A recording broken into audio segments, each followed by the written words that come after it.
Hello students, आज हम लोग क्लास 10th के मैथ्स का चैप्टर 1 शुरू करेंगे और धीरे धीरे बढ़ते बढ़ते हम लोग लास्ट चैप्टर तक पहुंचेंगे। मैथ्स का चैप्टर 1 है हमारा रियल नंबर्स। नंबर्स के बारे में हमने डिटेल चर्चा क्लास 9th में की थी। क्लास 9th का जो चैप्टर 1 है वो नंबर्स से रिलेटेड है और जितने भी तरह के नंबर्स होते हैं, real numbers and unreal numbers, जिसको कि इमेजिनरी नंबर्स कहते हैं। रियल नंबर्स के अंदर जितने भी आते हैं, रेशनल नंबर्स, इरेशनल नंबर्स, हर तरह के नंबर्स के ऊपर हमने बहुत ही डिटेल चर्चा की है। बहुत बेहतरीन तरीके से आपको समझाया और बताया नंबर्स का कंसेप्ट।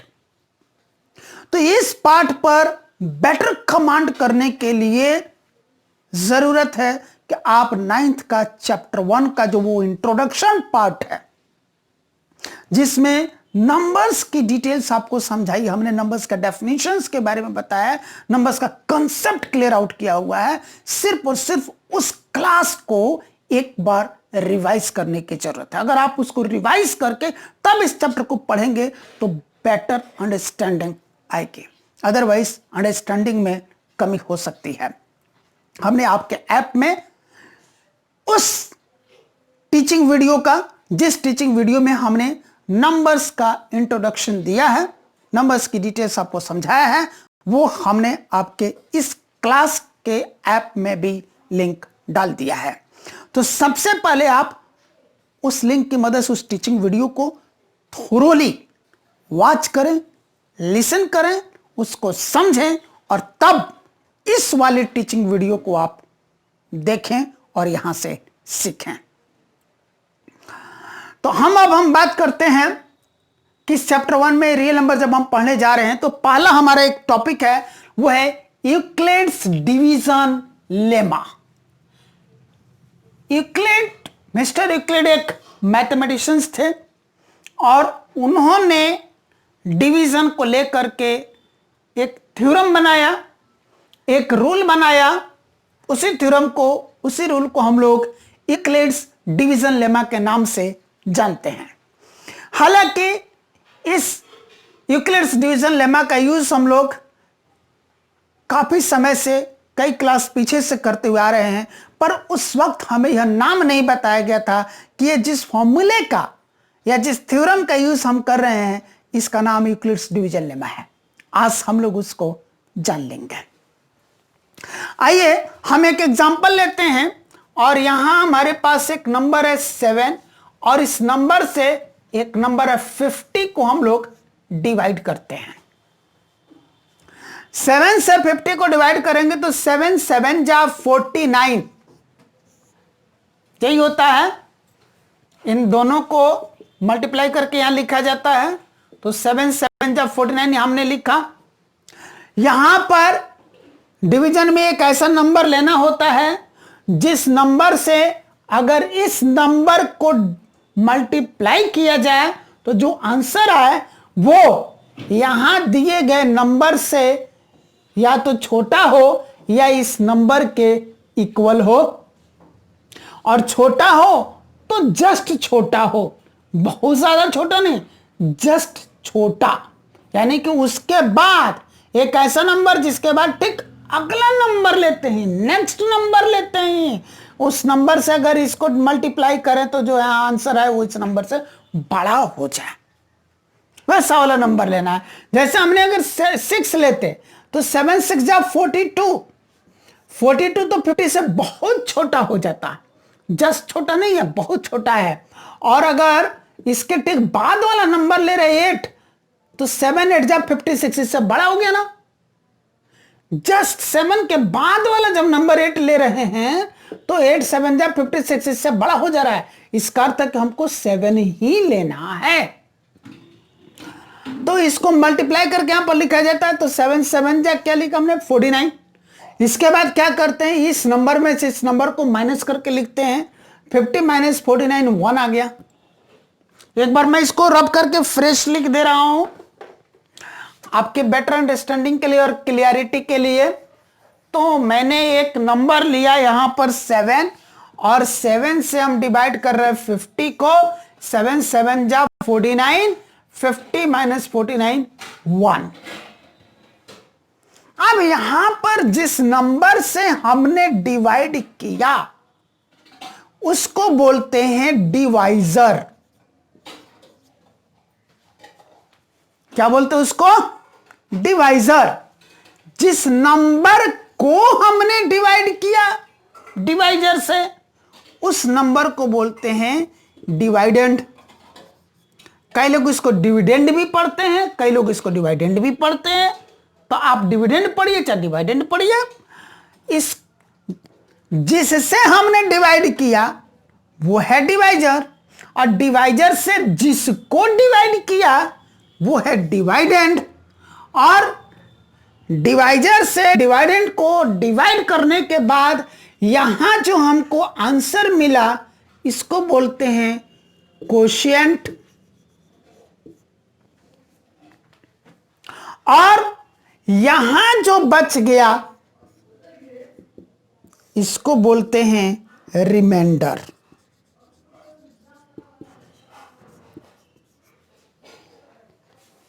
जिससे डिवाइड किया डिवाइजर, डिवाइजर से जिस नंबर को डिवाइड किया डिवाइडेंड, डिवाइजर से डिवाइडेंड को डिवाइड करने के बाद जो आंसर मिला वो कोशिएंट, और यहां जो नीचे बच गया वो है रिमाइंडर। और इसी लॉजिक पर आपने फॉर्मूला पढ़ा होगा और यूज किया होगा कई सारे क्लासेस में पीछे 10 से पहले, ये कि dividend is equal to divisor into quotient plus remainder. पढ़ा है ना? इसको यूज भी किया होगा। इसी चीज को अब यहां पर हम कैसे लिखते हैं? डिवाइडेंड के लिए एक सिंबल लेते हैं स्मॉल लेटर ए, डिवाइजर के लिए एक सिंबल लेते हैं small letter B, into quotient के लिए एक सिंबल लेते हैं स्मॉल लेटर क्यू, और रिमाइंडर के लिए एक सिंबल लेते हैं स्मॉल लेटर आर। डिवाइडेंड के लिए स्मॉल लेटर ए, डिवाइजर के लिए स्मॉल लेटर बी, कोशिएंट के लिए स्मॉल लेटर क्यू, और रिमाइंडर के लिए स्मॉल लेटर आर। इस हिसाब से ये बन जाता है A is equal to B Q plus R. A is equal to B into Q, B Q plus remainder यानी कि प्लस आर। ये तो मल्टीप्लाई में था ना और ये प्लस में था, तो A is equal to B Q plus R बना। अब यहां पर एक चीज और गौर करने के लिए है कि यहां ये जो रिमाइंडर आ रहा है यानी कि आर जो आया यहां पर रिमाइंडर आया, ये रिमाइंडर इस डिवाइजर से या तो छोटा होगा या फिर 0 होगा।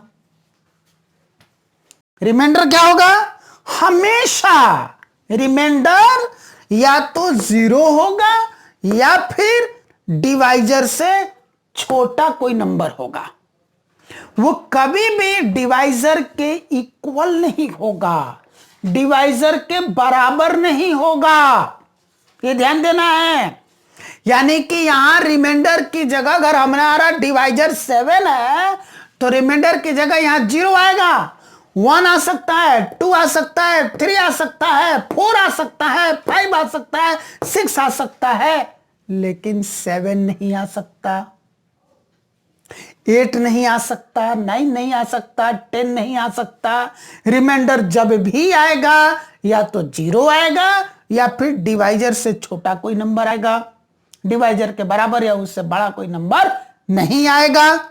तो इसी बात को एक साथ मिला करके मिस्टर यूक्लिड ने बताया कि A is equal to B Q plus R where 0 less than equal to R less than B.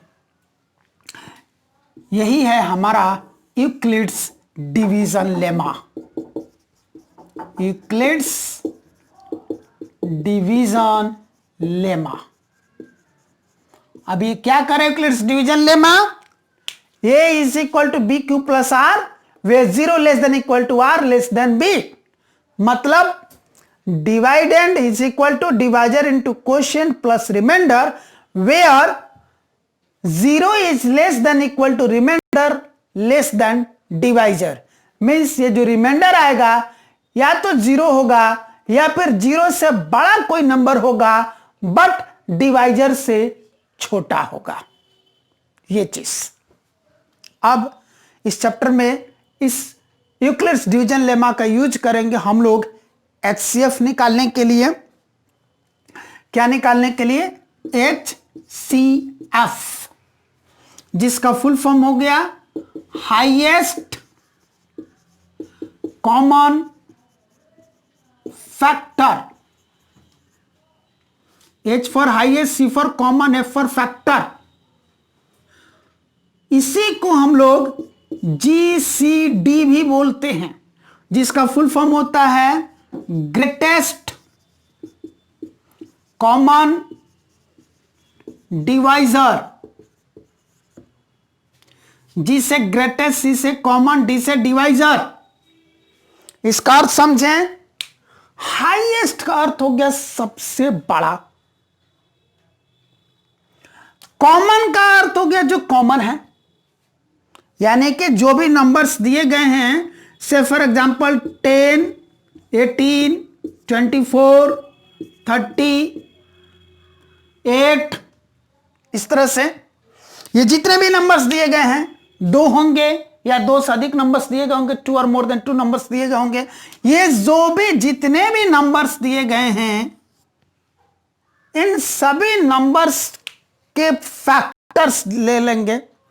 Factor कहते हैं डिवाइजर को। ये देखिए, हाईएस्ट और ग्रेटेस्ट एक ही है। ग्रेटेस्ट का भी अर्थ है सबसे बड़ा, हाईएस्ट का भी अर्थ है सबसे बड़ा। कॉमन, जो कॉमन है, यानी कि जो इस 10 में भी है, 18 में भी है, 24 में भी है, 30 में भी और 8 में भी है, जो सभी में है वो कॉमन। अब है फैक्टर, जिसको कि डिवाइजर भी कहते हैं।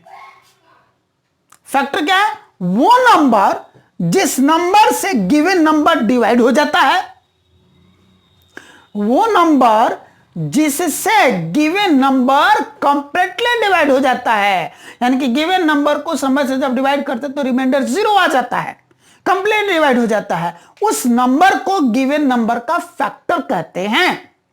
जैसे 2 का एक फैक्टर 1 है, सॉरी 10 का एक फैक्टर 1 है। 1 से 10 को डिवाइड करेंगे तो कंप्लीटली डिवाइड हो जाएगा, रिमाइंडर 0 आएगा। 2 से 10 को डिवाइड करेंगे तो 10 कंप्लीटली डिवाइड हो जाएगा, 2 5 जा 10, रिमाइंडर 0 आएगा। 5 से 10 को डिवाइड करेंगे तब भी 10 कंप्लीटली डिवाइड हो जाएगा, रिमाइंडर 0 आएगा। और 10 से 10 को डिवाइड करेंगे तब भी 10 कंप्लीटली डिवाइड हो जाएगा और रिमाइंडर 0 आएगा। इसका अर्थ हुआ 1, 2, 5 और 10, ये 10 के फैक्टर्स हैं, 10 के डिवाइजर्स हैं। उसी तरह से 1 से 18 को डिवाइड करेंगे कंप्लीटली डिवाइड हो जाएगा, रिमाइंडर 0 आएगा। 2 से 18 को डिवाइड करेंगे तब भी कंप्लीट डिवाइड हो जाएगा, रिमाइंडर 0 आएगा। 3 से 18 को डिवाइड करेंगे तब भी 18 कंप्लीटली डिवाइड हो जाएगा, 3 6 जा 18, रिमाइंडर 0 आएगा। 6 से 6 3 जा 18 कंप्लीट डिवाइड हो जाएगा, रिमाइंडर 0 आएगा। 9 से 9 2 जा 18 कंप्लीट डिवाइड हो जा रहा है, रिमाइंडर 0 आएगा। और 18 से 18 डिवाइड हो जाएगा, 18 1 जा 18, रिमाइंडर 0 आएगा। यानी कि यहां पर 1 2 3 6 9 और 18 ये सब के सब 18 के फैक्टर्स हैं, डिवाइजर्स हैं। उसी तरह 24 को 1 से 2 से 3 से 4 से 6 से 8 से 12 से 24 से कंप्लीटली डिवाइड किया जा सकता है। डिवाइड करेंगे तो रिमाइंडर 0 आएगा। इसका अर्थ है कि 1 2 3 4 6 से 12 और 14 ये 24 के फैक्टर्स हैं। उसी तरह 30 को 1 2 3 5 6 10 15 और 30 से कंप्लीट डिवाइड किया जा सकता है, रिमाइंडर 0 आएगा इनसे डिवाइड करने पर। इसका अर्थ हुआ कि 1 2 3 5 6 10 15 और 30 क्या है? 30 के फैक्टर्स हैं। अब मैं 8 को 1 से, 2 से, 4 से और 8 से कंप्लीटली डिवाइड किया जा सकता है। इसका अर्थ है कि 1, 2, 4 और 8 के फैक्टर्स है। कंप्लीट डिवाइड करने का अर्थ है डिवाइड करने पर रिमाइंडर 0 आए। तो ये फैक्टर आपको समझ में आ गया, डिवाइडर समझ में आ गया। अब मैं कॉमन जो सभी में है, यानी कि वो factors, common factor, common divisor, यानी कि वो फैक्टर जो इन सभी दिए गए नंबर्स में है, वो डिवाइजर जो इन सभी नंबर्स में, गिवन नंबर्स में है। तो सभी में क्या क्या है? 1 सभी में है जी, देख लीजिए।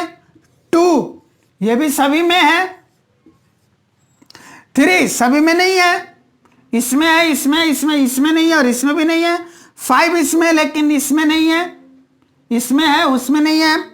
10 इसमें है, इसमें नहीं है, केवल इसमें है, इसमें भी नहीं है। यानी कि हमें वही लेना है जो सभी में है। अब 1 और 2 को छोड़ के कोई भी ऐसा फैक्टर नहीं है, कोई भी ऐसा डिवाइजर नहीं जो सभी में हो। तो इस हिसाब से ये दिए गए यहां पर जो नंबर्स हैं 10, 18, 24, 30 और 8, उसमें 1 और 2 ये दोनों हो गए कॉमन फैक्टर या कॉमन डिवाइजर। अब बात करनी है हाईएस्ट, जो सबसे बड़ा है, ग्रेटेस्ट है। तो 1 और 2 में सबसे बड़ा कौन है जी? 2। तो यही जो 2 है ये हाईएस्ट कॉमन फैक्टर है या ग्रेटेस्ट कॉमन डिवाइजर है इन गिवन नंबर्स का। यानी कि अगर इन गिवन नंबर्स का एचसीएफ पूछा जाए क्या होगा? व्हाट इज द एचसीएफ या फिर what is the GCD of 10, 18, 24, 30 and 8? Answer निकल के आएगा 2। समझ में आ गई बात? एचसीएफ क्या है, ये बात क्लियर हो गई। अब इसी एचसीएफ को हमें इस लॉजिक से नहीं, जैसे हमने आपको सिंपल लॉजिक समझाया, इस लॉजिक से नहीं, उसको हमें निकालना है यूक्लिड्स डिवीजन लेमा की मदद से। आपने पिछले क्लासेस में एचसीएफ या जीसीडी निकालना सीखा होगा, फैक्टर मेथड से, लॉन्ग डिवीजन मेथड से। 2 मेथड आपने सीखा है, फैक्टर मेथड और लॉन्ग डिवीजन मेथड। इस क्लास में, क्लास 10th में हमको एचसीएफ को ना तो फैक्टर थ्योरम से निकालना है, ना तो फैक्टर मेथड से निकालना है और ना ही लॉन्ग डिवीजन मेथड से निकालना है।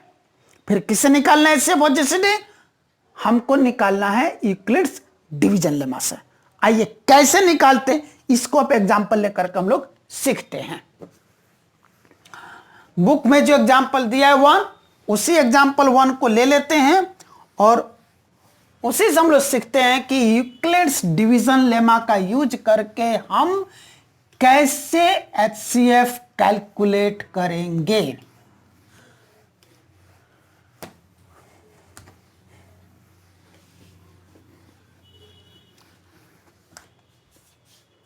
तो एग्जाम्पल 1 है, example 1, use Euclid's algorithm to find the HCF of 4052 and 12576. 12576 Euclid's division lemma, Euclid's division algorithm का यूज करके हमको 4052 एंड 12576 का HCF निकालना है। क्या करेंगे हम लोग? यहां रफ का सहारा लेंगे, इधर हमारा रफ वर्क है और इधर हमारा मेन वर्क होगा। इन दोनों में जो बिगर नंबर है उसको यहां लिख लेंगे हम। 4052 एंड 12576 में बिगर नंबर कौन सा है? 12576 इज इक्वल टू, लिख लिया। अब यहां हम रफ में जो स्मॉलर नंबर है 4052 उससे 12576 को डिवाइड करेंगे। ये 12,000 4,000, 4 3 जा 12,000, 3 टाइम्स में जाना चाहिए। अब 3 से इसको मल्टीप्लाई करके यहां पर लिखा जाए। 3 2 जा 6, 3 5 जा 15 का 5, कैरी 1, 3 0 जा 0 और 1 1, एंड 3 4 जा 12। अब इसमें से माइनस करके लिखेंगे हम लोग। 6 - 6 0, 7 - 5 2, 5 - 1 4, 2 - 2 0, 1 - 1 0, जो कि लिखने की जरूरत नहीं है, इसलिए यहां पर सीधा सीधा हम लोग क्या करते हैं, क्रॉस लगा देते हैं। अब ये है हमारा dividend 12,576। Dividend is equal to divisor into quotient plus remainder. अभी अभी यही सिखाया, उसी टर्म पर सजा के लिख दिया। अब जो है ये जो है डिवाइजर, इसको अब बनाएंगे डिवाइडेंड, यानी कि 4052 यहां आएगा 4052, ये डिवाइजर बनेगा। और जो यहां रिमाइंडर आया है 420, वो अब डिवाइजर बनेगा। यानी कि अब इस 420 से हम लोग 4052 को डिवाइड करें। 4 तो डिवाइड होगा नहीं, 2 डिजिट ले तो 40 भी डिवाइड नहीं होगा, यहां तक ले तो 405 भी से डिवाइड नहीं होगा, तो पूरा आगे तक जाना पड़ेगा। तो आगे तक जाएंगे तो 9 पे जाना चाहिए, आई थिंक। देख लेते हैं। 9 0 0, 9 2 18 का 8 कैरी 1 एंड 9 4 36 और 1 कितना हो गया 37, यही हुआ। अब सब्ट्रैक्ट करके लिखा जाए। 2 - 0 2, 5 में से 8 माइनस नहीं होगा, क्या करें, इधर से बोरो लेंगे। 110 बोरो लेंगे तो ये तो कहेगा तो मेरे पास खुद ही नहीं है, ये 0 मतलब नहीं लिया, खत्म है। तो ये क्या करेगा, इधर से बोरो ले लेगा, इधर से भी ये 110 बोरो लेगा तो ये हो जाएगा 10।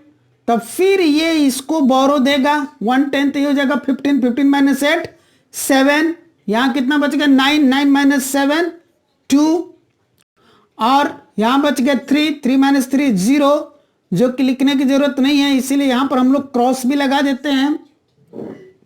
तो अब क्या बन गया, dividend is equal to divisor 420 into quotient 9 plus remainder 272।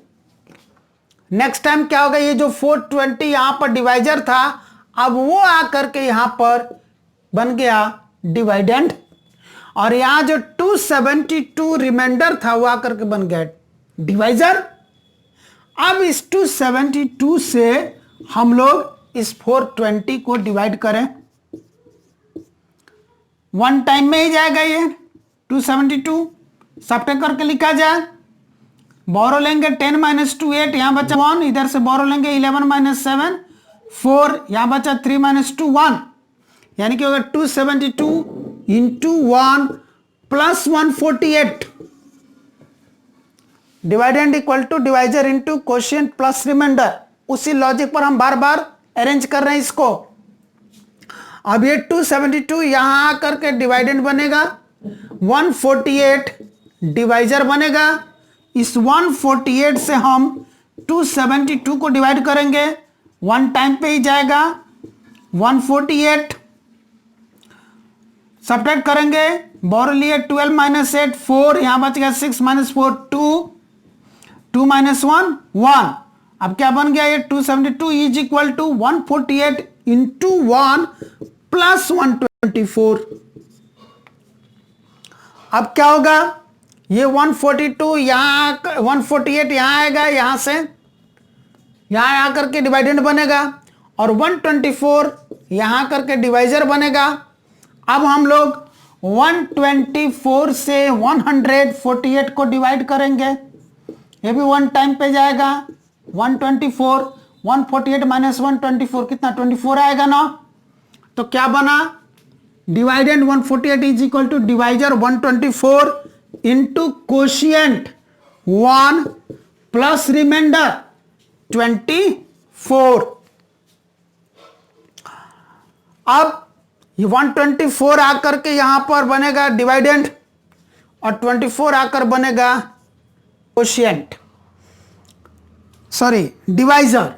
अब 24 से हम लोग 124 को डिवाइड करेंगे, कितना पे जाएगा 5 जा पे, 5 4 जा 20 का 0, कैरी 2 5 जा 8 और 2 10, सॉरी 5 4 जा 20 का 0, कैरी 2 5 2 जा 10 और 2 12, 120 होगा, 24 5 जार 120, 124 माइनस 124, तो क्या लिखे इसको 24 divisor into quotient 5 plus remainder 4। अब ये 24 यहां आकर के डिवाइडेंड बनेगा और ये 4 आकर डिवाइजर बनेगा। इसका अर्थ 4 से 24 को डिवाइड करेंगे, 4 से 24 को डिवाइड करेंगे, 4 6 24, सेपरेट करेंगे 0 0, है ना। तो क्या बना हमारा डिवाइडेंड 24 इज इक्वल डिवाइजर है 4 इंटू क्वेश्चन कितना है वहां पर जी 6 प्लस रिमाइंडर कितना आया 0। इस तरह से इस प्रोसेस को हम तब तक कैरी करेंगे जब तक कि रिमाइंडर 0 नहीं आ जाता है। यहां पर रिमाइंडर 0 आ गया, यहां पर प्रोसेस स्टॉप हो जाएगा। फिर लिखेंगे therefore HCF is equal to, जो लास्ट डिवाइजर होता है वही HCF होता है। आप लॉन्ग डिवीजन मेथड से जब HCF निकाले होंगे तो आपको याद होगा लास्ट जो डिवाइजर है वही HCF होता है। तो लास्ट डिवाइजर यहां पर हमारा क्या है 4,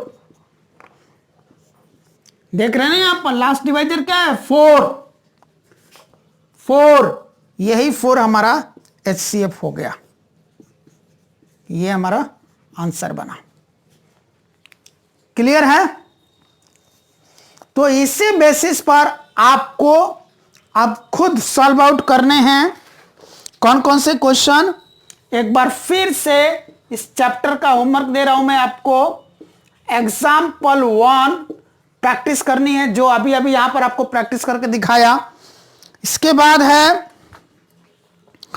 एग्जाम्पल 4, एग्जाम्पल 1 के बाद एग्जाम्पल 4, ये सॉल्व आउट करना है। एग्जाम्पल 4 बोल रहा है अ स्वीट सेलर हैज 420 काजू बर्फीज एंड 130 बादाम बर्फीज। एक मिठाई बेचने वाले के पास 420 काजू की बर्फियां हैं और 130 बादाम की बर्फियां हैं। She wants to stack them in such a way that each stack has the same number and they take up the least area of the tray. वह इन मिठाइयों को एक ट्रे में सजाना चाहती है, एक के ऊपर एक स्टैकिंग करके इस तरीके से ताकि उसके ट्रे में कम से कम जगह घेरे, है ना, और हर स्टैक में अधिक से अधिक बर्फियां आ जाए। What is the number of that can be placed in each stack for this purpose? इस पर्पस के लिए हर एक स्टैक में एक के ऊपर करके कितनी बर्फियां रखी जा सकती हैं। मैक्सिमम आया ना। What is the number that can be placed in each stack for this purpose, है ना। तो यहां पर हमको एक स्टैक में मैक्सिमम नंबर ऑफ बर्फीज निकालनी है, यानी कि HCF निकालना है। तो यहां हम क्या करेंगे 420 और 130 का HCF निकाल देंगे। इसी प्रोसेस से 420 एंड 130 का आपको HCF निकालना है। नेक्स्ट है इसके बाद एक्सरसाइज 1.1 का question number 1। Use Euclid's division algorithm to find the HCF of. इसमें फर्स्ट पार्ट है, सेकंड पार्ट है, थर्ड पार्ट है, 3 पार्ट्स हैं।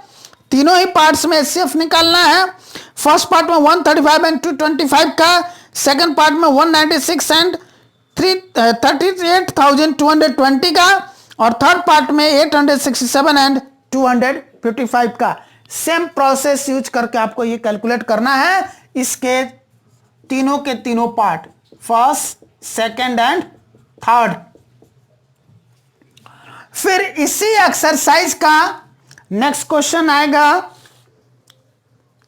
3, थर्ड क्वेश्चन, क्वेश्चन नंबर 3।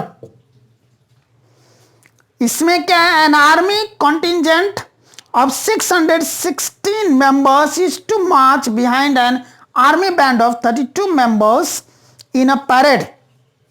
एक परेड होनी है, उस परेड में आगे आगे बैंड वाले चलते हैं, बैंड बाजा वाले, उसमें 32 मेंबर्स हैं और उनके पीछे आर्मी वाले चलेंगे, उसमें 616 मेंबर्स हैं। The two groups are to march in the same number of columns, लेकिन मार्च करने के लिए जब उनके कॉलम्स बनेंगे तो सेम होंगे, जितने कॉलम्स बैंड वालों के होंगे उतने ही कॉलम्स आर्मी वालों के होंगे, सेम नंबर ऑफ कॉलम्स होंगे।